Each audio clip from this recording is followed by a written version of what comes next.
Guys, welcome back to another Brookhouse's YouTube video. Today we got our best bets and player props for week 4 of the NFL season. And before you get into it, you can play all these player props on Thrive Fantasy. It is the best app. It has the best payouts, has a lot of lines on there. Also on our Instagram, we post plays. We have hit the last 5 parlays. We are in major cash right now on Thrive Fantasy. If you want to use it, first link in the description, go check it out. First player prop of the day is Saquan Barkley over 81.5 rushing yards. Yes, this is a high number, but Saquon has been balling.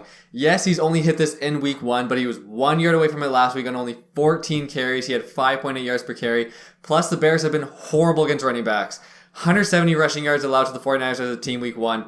Over 200 yards allowed to the Packers. And Damien Pierce had 80 yards last week. The Bears defense has been really bad as Saquon has been balling. Love this number. And our second player prop of the day is Josh Reynolds over 47.5 receiving yards. He last week played pretty well. 96 receiving yards. And the big thing, Amon-Ra St. Brown is not playing this game. Against the Seahawks, we expect very high scoring. The Lions should run the ball. They should throw the ball as well. Josh Reynolds should be the either wide receiver 1 or wide receiver 2. He plays on over 75% of snaps. We love the over for Josh Reynolds. Third player prop of the day is Chris Olave over 59.5 receiving yards. Chris Olave has been balling recently. 13 targets in each of the last 2 games.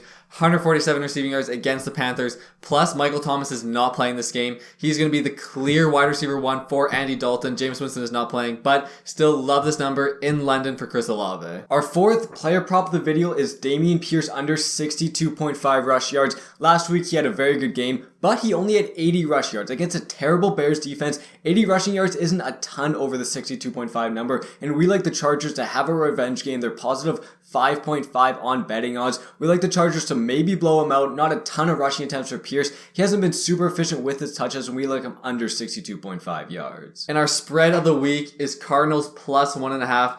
The Cardinals are betting odds to lose against the Panthers, which is super surprising. Yes, the Cardinals have been all over the place, but the Panthers look awful. Baker looks terrible. This offense looks completely out of sync. It is in Carolina, but still, this line is pretty confusing to us. We would definitely take the Cardinals plus 1.5. And our last player prop of the video is James Robinson under 68.5 yards. Yes, he's went over this in every single game, but we think this is the game he goes under. Against the Eagles, they have been amazing as a defense. They've been good against running backs, good against yards, and James Robinson has almost no PPR work, only averages 2 catches a game, also only averages around 10 yards a game. Rush yards, yes, he has been good, but the Eagles go up in this game, the Jaguars are going to have to throw it. ETN's that better pass catching back, so he might play more third downs. When they're down, he might be on the field. It might be close to a 50-50 split, so we like the James Robinson under. And guys, thank you so much for watching the video. Again, hit the like and the subscribe, and if you want, check out Thrive Fantasy. Best payouts, great lines on Thrive Fantasy. Again, thanks for watching. See you guys next time.